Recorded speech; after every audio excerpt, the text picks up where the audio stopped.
Before she died in 2001, Eudora Welty was widely recognized as one of the best short story writers ever to lift a pen. But earlier in adult life, she was a photographer in her native Mississippi and in New York City in the 1930s. 2009 marks the centennial of her birth, and while her life and work will be amply recognized over the course of the year, we thought it would make sense to begin at the beginning, with her pictures. People at the Museum of the City of New York thought so too, and they mounted an exquisite showing of those pictures recently. In the symposium held at the opening of that exhibit, we caught up with some of the panelists to talk about the woman in question. This is Suzanne Mars speaking. She first met Welty in the 1980s and became the author of Eudora Welty, a biography. It's taken on Eudora Welty Street, Pinehurst Street, in Jackson, Mississippi on a Sunday morning. And the little girl was ready to go to church, and Eudora saw her and snapped that shot. Proper title is Window Shopping. It was also called, at one point, I think, Teachers Don't Get Paid.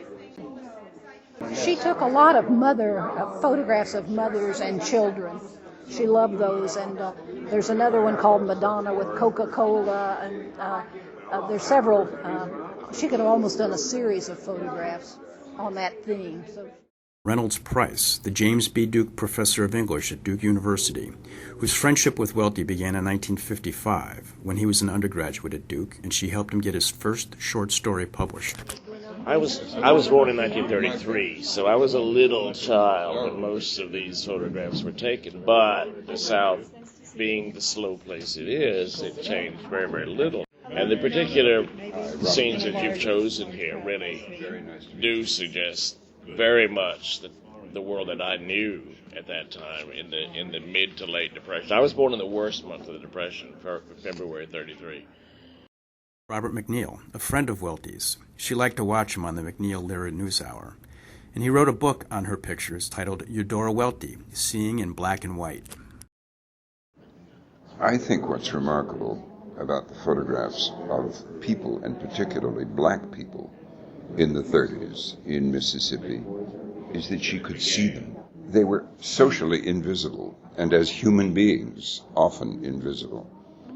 And in a way, these photographs of black people give us an insight into a personality who saw the humanity of these people before we began officially to recognize. She grew up as a loving observer. And these photographs, not only is she an unthreatening presence to these people, but she sees their human qualities, and they trust her. What she said later about what photography had taught her, it taught her that life doesn't stand still. Life never stands still. And a photographer has to capture, and a writer has to capture, life in its transience, the transience of life. And she has to capture it in words, that transience. She learned that from taking pictures. She also learned that you can take pictures of the real, but a fiction writer has to see around and through and the real.